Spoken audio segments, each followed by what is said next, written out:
Pagi, luar biasa. Apa kabar hari ini? Kami bisa luar biasa. AKB Proporsional Politeknik. Assalamualaikum warahmatullahi wabarakatuh. Kami dari kelas 1D, saya Sibat Malik Wibowo dan teman saya. Nama saya Haikal Fajiksan dari kelas 1D. Hari ini kami akan menjelaskan dan mempraktekkan cara penggunaan dari dial gauge. Dial gauge sendiri banyak digunakan dalam pengukuran dimensial seperti untuk pengecekan konsistensi suatu benda ataupun proses akurasi manufaktur. Dan fungsi dial gauge sendiri ada beberapa. Salah satunya untuk mengukur kerataan permukaan bidang benda dan juga mengukur ketonjolan sebuah poros dan juga dapat digunakan untuk mengukur permukaan silinder. Untuk bagian-bagiannya sendiri terdapat banyak bagian yang akan dijelaskan oleh Haikal. Oke. Sebelum kita melakukan pengukuran, kita harus mengetahui dulu apa itu bagian-bagian yang ada di dial gauge ini. Yang pertama, di sini ada penyetel magnet yang dimana ini bisa menempelkan ke tempat yang ingin kalian ukur.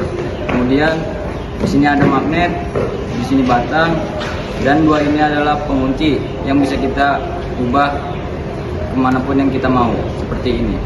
Kemudian menguncinya kembali putar ke arah kanan. Setelah itu, di sini ada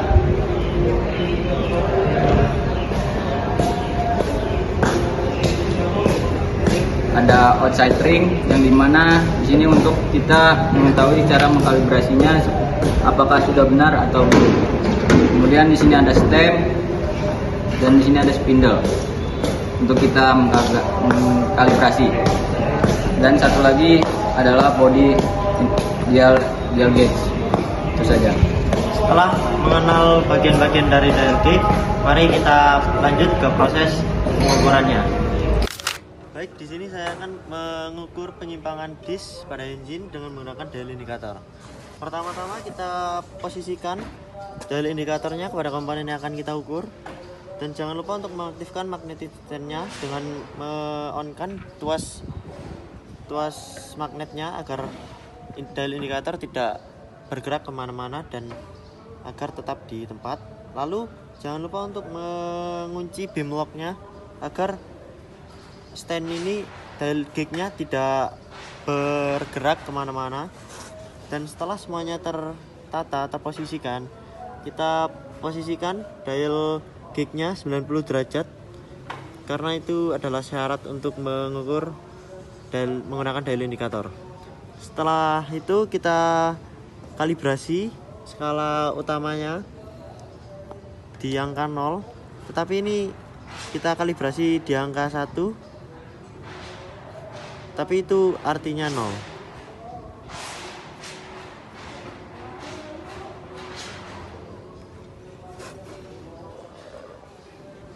Dan setelah terkalibrasi skala utamanya, di sini terdapat skala nonius dan di setiap skala nonius ini adalah bernilai 0,01 mili.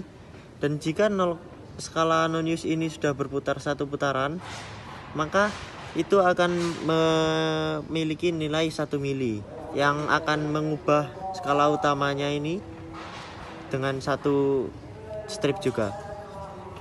Dan setelah itu, setelah kita kalibrasi skala utamanya kepada angka 1 yaitu 0 atau 0, kita kalibrasi skala noniusnya dengan memutar outer ringnya ke angka 0 juga. Setelah semuanya terkalibrasi, maka dial indikator siap digunakan untuk mengukur komponen.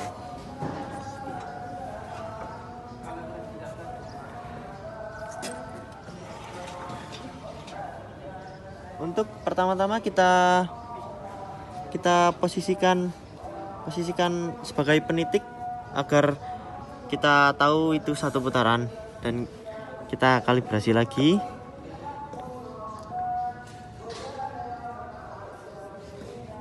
Dan lalu kita putar.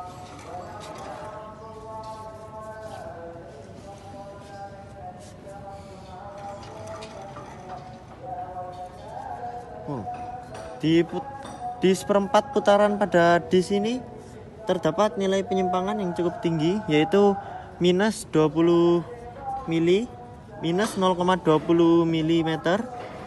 Lalu kita lanjutkan untuk setengah putaran. Di setengah putaran itu sendiri terdapat nilai penyimpangan di angka 0,12 mm.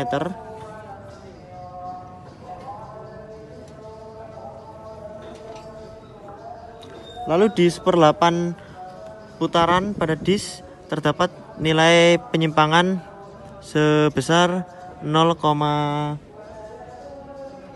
mm.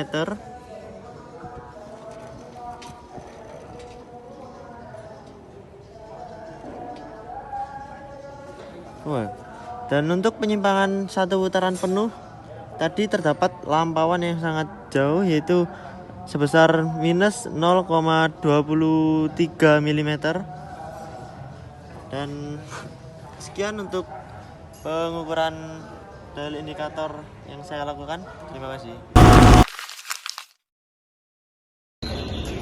Baik, di sini kami akan melanjutkan pengukuran menggunakan alat ukur dial bore gauge. Dial bore gauge sendiri berfungsi untuk mengukur silinder atau lubang secara langsung. Untuk menggunakan alat ukur dial bore gauge diperlukan dua alat ukur bantuan, yaitu vernier caliper dan juga micrometer. Vernier caliper sendiri berfungsi untuk mengukur diameter yang akan kita gunakan untuk menentukan replacement root yang akan kita gunakan pada dial bore gauge. Dan micrometer sendiri berfungsi untuk mengkalibrasi dial bore gauge itu sendiri agar dapat digunakan dengan akurat. Dan di sini terdapat bagian-bagian dari dial bore gauge itu sendiri. Di sini terdapat dial gauge, dan di sini terdapat dial gauge securing position, dan di sini terdapat grip, dan di sini terdapat measuring point, dan di sini terdapat replacement washer, dan di sini terdapat replacement root, securing thread, dan juga di sini terdapat replacement root. Cara kerja dial gauge sendiri yaitu untuk dengan memutar knob untuk memperpanjang dan menarik kembali anvil untuk memperpendek. Dan untuk cara pengukurannya menggunakan dial bore gauge akan dilanjutkan dengan teman saya. Baik, di sini saya akan melakukan pengukuran menggunakan dial bore gauge. Sebelum kita melakukan pengukuran menggunakan dial bore gauge, kita harus mengetahui terlebih dahulu diameter dalam dari sebuah komponen yang ingin kita ukur. Contohnya menggunakan tool yang bernama vernier caliper. Kita melakukan pengukuran dengan bumbu yang mana X dan Y. Ini saya kasih tanda supaya ini sebagai sumbu X, dan yang sebelah kanan ini sumbu Y dan ini sumbu X.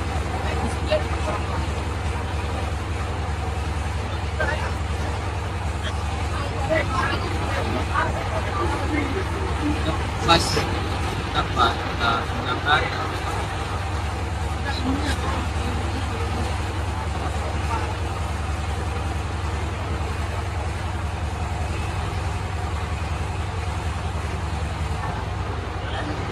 di sini.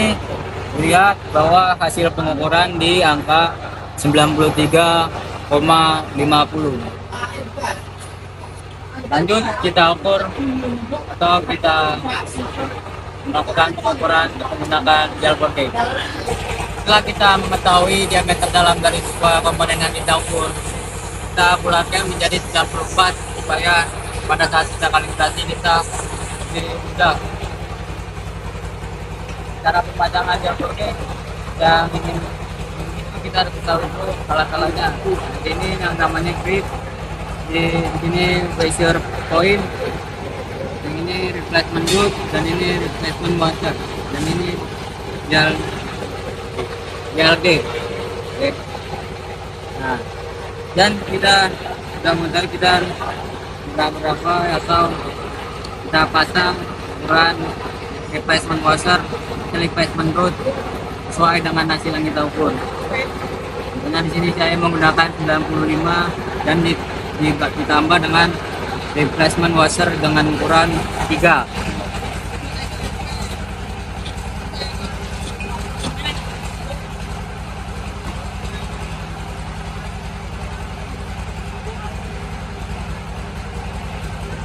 Pada saat pemasangan kita harus menggunakan yang namanya replacement circuit strip.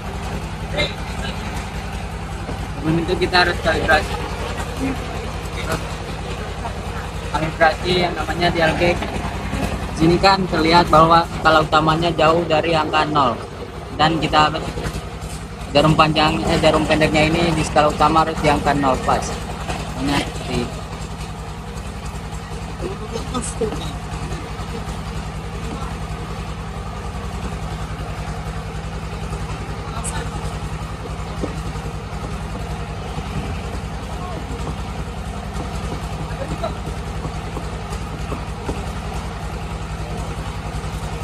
Seperti ini. Jika skala utamanya sudah di 0, kita melakukan kalibrasi terhadap skala non-iusnya menggunakan mikrometer. Mikrometer ini sudah saya setel dengan ukuran 93 atau lebih tepatnya 94.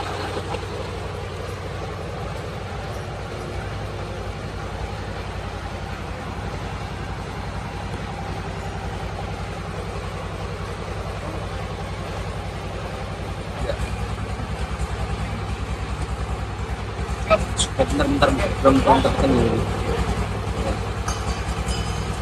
Ini lagi.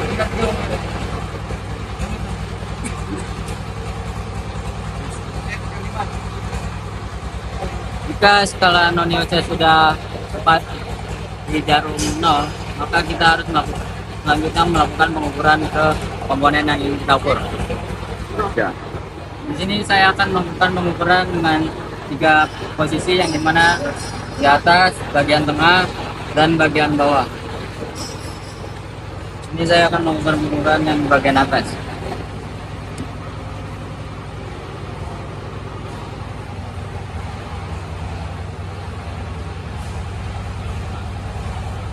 Di sini terlihat bahwa hasil dari pengukuran di X adalah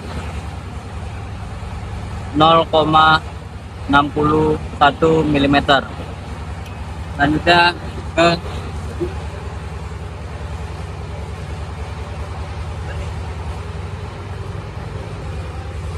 di sini saya akan melakukan pengukuran di sumbu Y.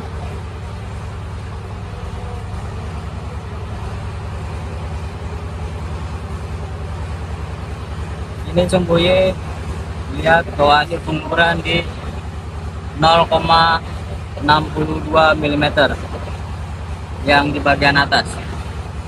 Kita pindah ke bagian tengah.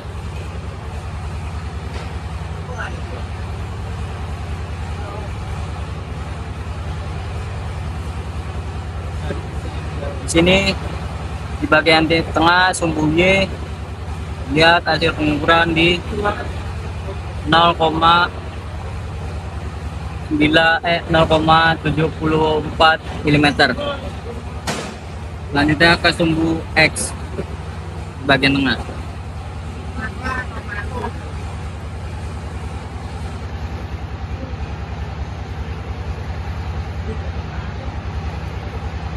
Di sini sumbu X di bagian tengah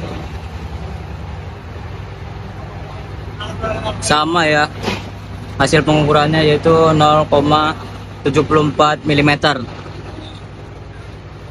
Kita balik komponen ini supaya lebih memudahkan kita melakukan pengukuran.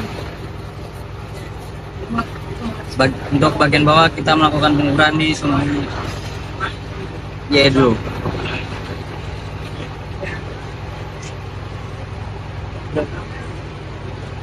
Ini sumbu Y di bagian bawah hasil pengukuran yaitu 0,77 mm. Selanjutnya di sumbu selanjutnya yaitu hasilnya sama, yaitu 0,77 mm di sumbu X.